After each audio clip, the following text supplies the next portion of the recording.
meaningfully for them. These aren't choices ongoing throughout the ownership of the car, but at the initial stage of purchase of the vehicle and then of various services. Is that correct? Or could this happen a year in? I bought a car last March and I get a notice from you that you want to use some of this information, or if I'd like to buy another service that you want to be able to accumulate that information. Yeah, so again, these are baseline commitments. So each automaker is going to be offering, they're not going to be it's not going to be a uniform process if you're dealing with one automaker versus another. They're free to implement these in different ways. But it could be a choice that's offered later in time than when you purchase the vehicle, or in conjunction with a specific service that you might be signing up to at a later time. There's no specific timing requirement built into the process. If you say, yes, I'd like to have OnStar or some service, some location service, but I don't really want you to share the information, can I get that service without having to share the information? I think a lot of the services you probably could, but there may be services that to get the specific service you want, it's conceivable that you might have to affirmatively consent to the sharing of the information to get the service, if that's a component of how the service operates. Well, that begs the question.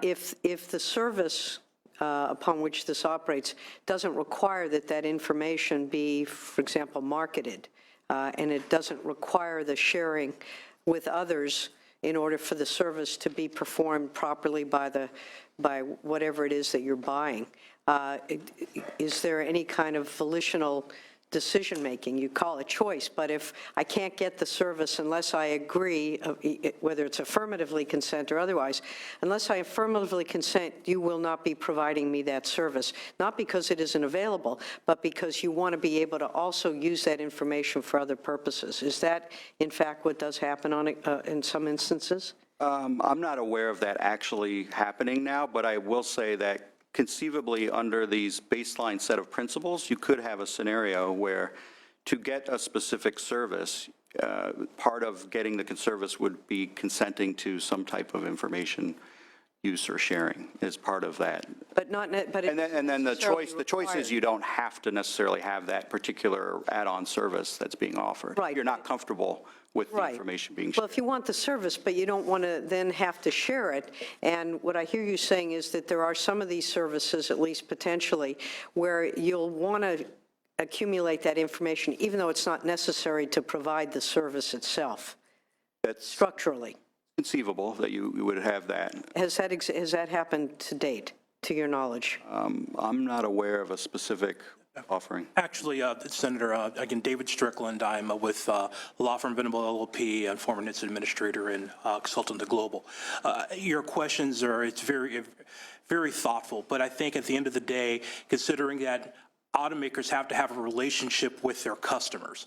And, yes, while the principles do not delineate the point at which, yes, you may have a situation where affirmative consent means that the only way you can have an operation of that service, I think it's also very clear that none of the automakers at this point have gone down a road saying that, we are going to use that affirmative consent and leverage it against you in order for you to get OnStar. There's a number of situations where you have vehicles that frankly need to have some level of sharing, such as an electric vehicle.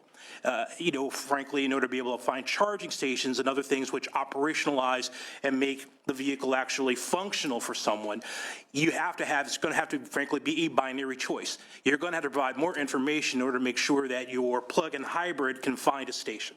So that's what they're really thinking about in terms of how this works in terms of choice. But your question in terms of using affirmative consent as a sword against a consumer, no, none of the manufacturers have taken that posture. Well, I'm not talking about it as a sword. I'm just saying that, and then I know Senator Hertzberg has a question.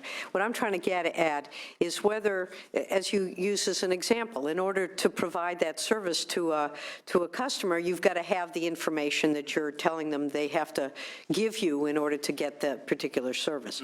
To the extent, however, that you say to a customer, I want, in order for me to provide you that service, I want you to also agree not just to what is necessary for me to provide the service, but there are some additional things that I want you to make available to me that aren't necessarily relevant to the providing of the service. But if you don't agree to them, then I won't provide you with the service. Go ahead, Dan. Well, I was just going to say, for certain add-on services, and again, I'm not aware of this occurring now either, but I suppose you could have certain add-on features that aren't necessary for the vehicle operation or some sort of safety component where the choice could be offered to you. Do you want this added feature? But to get it, you may have to consent to the sharing of your information with a third party. And if you don't want that added feature or you're not comfortable with that sharing, you could decline to even sign up for the service. But what if you want the service, you just don't want to share the information to a third party? That's the question. Well, speaking hypothetically, because I don't have a specific service in mind, but in terms of what the principles themselves require, they allow for an automaker to provide that additional, to provide the opportunity to decline the service if you're not comfortable with the sharing. The principles don't mandate that you have to offer a more granular, have to offer a service if the consumer declines the service. Okay. Senator Hertzberg had a question. I'm sorry. I'm trying to break this. It's along your lines, Madam Chair. Thank you so much, and I appreciate the hearing. It's a fascinating subject, especially as we go into driverless cars and all the other issues. It's fascinating, but all I want to do is, specifically in response, I cannot tell you how many apps I have on this device I hold in my hand that require me. There was one I looked at recently, I think it was Waze, I don't know, I could be wrong, wanted access to my camera. Right? In order to get the service. I mean, but the economics behind this, quite frankly, as we go into this new economy, are about that. Because if you look at what's happened, we've moved away from the yellow pages and from advertising on television and newspapers, and you look at the balance sheets of the companies that sell this stuff, what they do is they actually provide you with a free service. We're going to give this to you for free, for in which consideration you're going to give me something of value. So many of these things, they ask me for my contacts, right? They asked me for access to my camera. You hear these stories. I just had a cybersecurity gentleman in my office from one of these government agencies trying to deal with this issue, and it's staggering how big this issue is. So it's not, I would just suggest, as we engage in this discussion, both in terms of where the new economy goes, you raise this question, but it really manifests itself across, I think, a much broader array of public policy issues. I think without question, and so that's why today we're just focusing on what the car is. I mean, we all know if we want these apps, there is a consideration. There's no free lunch. But the question in terms of a vehicle, in order to have a car today, in order to have the safety and security items that you're talking about, part of my question is, what does the consumer have to give up in order to get that? So I'm not sure I completely understand, but Mr. Tobin, if I could paraphrase to the extent that I understood what you were saying, and then we'll go on. I apologize, but I think this is an important item, is to the extent that I may want a service that you offer, do I have to give up that information, other information that isn't really necessary for you to provide the service in order for you to be willing to provide that service to me? So again, I'm not aware of a particular service. And maybe that's something that the other gentleman can consider as you go into your presentation. Senator Jackson, Kurt Augustine from the Alliance of Automobile Manufacturers, and also to Senator Hertzberg's question. There's a couple responses to that. First off, if the marketplace will dictate, if our customers do not, and the scenario that you're suggesting, do not want to do that, we will not offer that. In addition, we are in the automaking business. I've been told by high-level executives, both foreign and domestic companies, that we are in the business of making cars. The amount of the money that could be made from selling any type of data is so minuscule that it is not worth it to put the risk of the integrity of our companies and upsetting our customers for that. So they are quite even harsh to the point, say, we are not involved in that business. And so that's something that's become quite sacrosanct with the companies, because it is a severe risk of alienating our customers who want to purchase cars and the small amount of data that could possibly be gathered. Thank you. Mr. Tobin, have you completed your remarks? Do we have time? Yes, you did. Yeah, you did. There are. So let's go ahead. Yes, there's one more panel. Briefly, and then we're going to go on and let the rest of the gentlemen complete, and we'll then ask other questions. Yes, please, go ahead. So I'm trying to figure out exactly what we've talked about, because we haven't been very clear. So in thinking in terms of my navigation system, if I want to know, is there Chinese food near me, I have to subscribe to GPS so you know where I am to offer food in San Diego as opposed to, say, restaurants in San Francisco, right? So I don't think we're talking about that. I think what the chair is going after is, do I have to sign up for any services that aren't necessary, or are you taking any additional data that isn't necessary in order to provide the service I've requested? So the GPS is absolutely necessary. Without that, we wouldn't know what street I was on, so we wouldn't know what to offer me. But are you asking me for my oldest child's middle name in order to get that GPS? Because clearly that has nothing to do with getting the GPS to get the service I want. So I think that that's the focus of the question. So are you asking me for private information that potentially could be shared with someone else that's not necessary in order to provide me the services that I'm seeking? No, I don't think that's generally the case. So to go back to the examples of the affirmative consent option. So I'm trying to think of an example with just hypothetically, you could have a scenario where a company working through the nav system reaches an arrangement with some other company to offer you a coupon based on where you are at a particular location, and that goes beyond maybe the traditional use of the navigation device. Before, for example, an automaker would share information with some sort of advertiser for that purpose, which is a third party, they would have to get your affirmative consent to do that. So in this scenario, that would mean you decide affirmatively, I want to get these extra level of coupons that I wouldn't normally get just by using the regular nav service. Therefore, the principles require that you be providing an affirmative opt-in consent to that additional sharing to get that additional service, essentially. Now, if you don't want that service, you could decline that consent, and then you may not get the benefit of the added service that involves sharing of information. So, Actually, I just want to add on, Tim covered it in a very comprehensive way. But this also goes back to transparency and context, that the manufacturer members of the two trade associations are taking that deeply into consideration. So your question about whether is there a possibility that you can have an automaker take in more information than necessary to make something work? Yes, they could. You can be transparent and use affirmative consent to be able to gather it.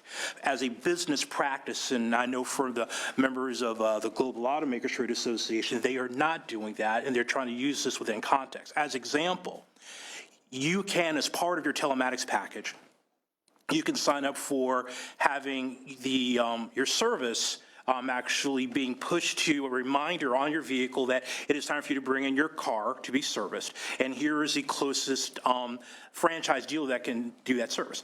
Yes or no? So with that, you need some geolocation data, they need permission to be able to communicate with you. If you choose to not want to have that elevated service, you can refuse it, you won't get it. But they're not going to collect that information if you do say yes to then go out and sell you, when you're in the dealership, you can go across the street to Dunkin' Donuts and have a cup of coffee while you're waiting. That's what we mean by, so yes, is it a possibility? Sure. Is it a practice, business practice? I think for any of the members of either trade association, I think the answer is a very clear no. As Kurt said, they want to have the customers' trust.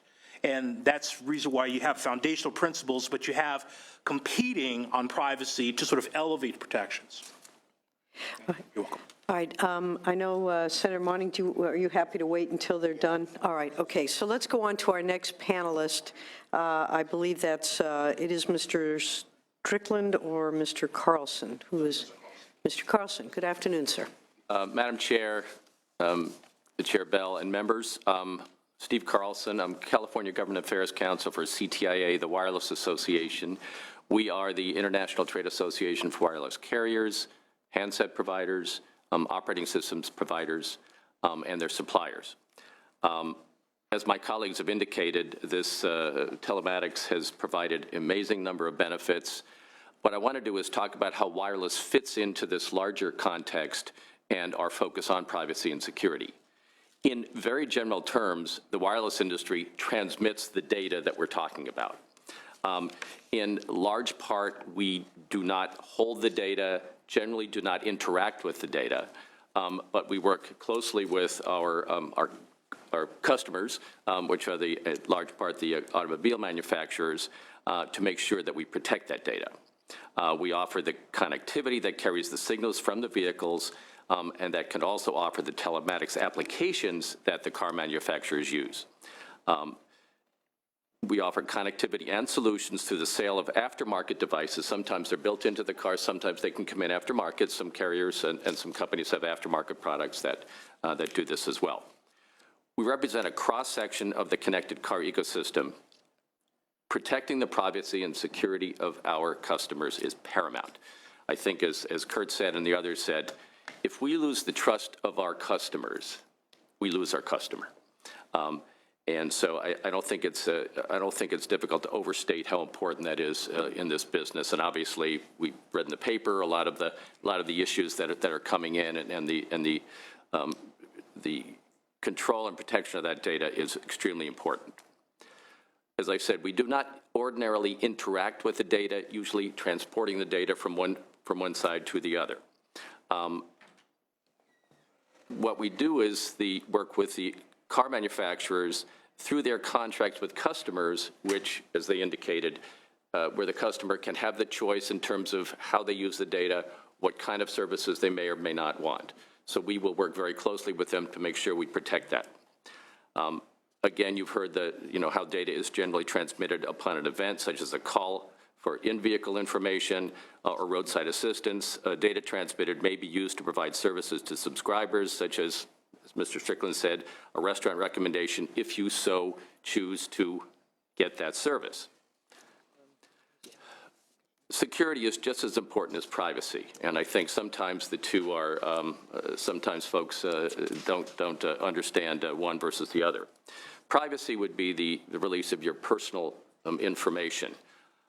Security means somebody can get into the system without permission. And again, as indicated by a lot of the speakers, we have to have protections in place, and our members use a variety of methods to fight against the infiltration of malicious code, other unauthorized access to consumer information, such as authentication, secure storage, private networks, physical security, and other measures. We've talked about a host of activity at the federal level to deal with this. Mr. Porter, Mr. Strickland talked about the vehicle-to-vehicle proceeding that's going on at the Department of Transportation. And as somebody sitting to my left just said, the V2V technology standards development represent the next great advance in saving lives. Mr. Strickland is quoted in my letter. And I also point out that the sergeant did put our letter in front of you, and even though I think the letter's terrific, I'm really sending it around for you to look at the last two pages, which are graphics, which I think might provide some a little bit of greater understanding of sort of on a real world what these what these systems are like. Also, there's a proceeding with the U.S. National Institute for Standards and Technology, NIST, and it has a cybersecurity proceeding ongoing where the wireless industry, along with other infrastructure sectors, are involved in how to build up cybersecurity in a way that is as hardened as it possibly can be. Another Another proceeding is the Fixing America's Surface Transportation Act, the FAST Act, which deals, as was said earlier, with the kind of information that can be provided out of an event data recorder. Again, so we as an industry, again, work very closely with our customers, not only our customers, the consumers, but also our customer automobile manufacturers to secure the data that goes forward. We appreciate the committee's interest in this area. Given the well-developed framework, we believe that the appropriate regulatory posture for this, because you cross state lines and you're going almost everywhere, is at the federal level. In closing, thank you for the opportunity to highlight the exciting new developments in the automotive and telematics car space.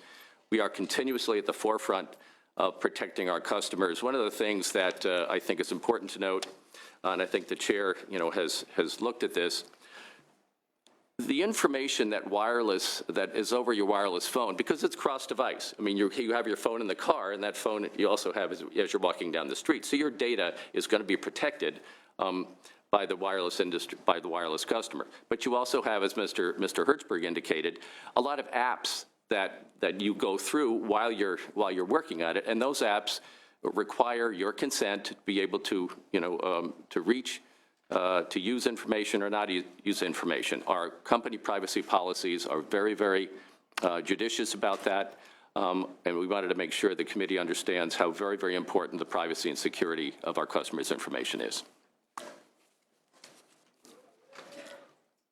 Thank you very much. And I think there'll be some questions in a bit, but appreciate your willingness to be here. Last panelist in this first panel, there are two panels, is Dr. Stephen Schladover. Thank you. I'm pleased to be here. I'm Dr. Stephen Schladover. I work at the PATH program at the University of California, Berkeley. We're part of the Institute of Transportation Studies. The PATH program began 30 years ago as the first research program in the country on the field that's now known as intelligent transportation systems. As a public sector research institute, we're interested in the impacts that these technologies have on the transportation system. We've heard a lot about consumer applications from the other speakers. I'm going to talk a little bit more about the impacts on safety and productivity and efficiency of the transportation system.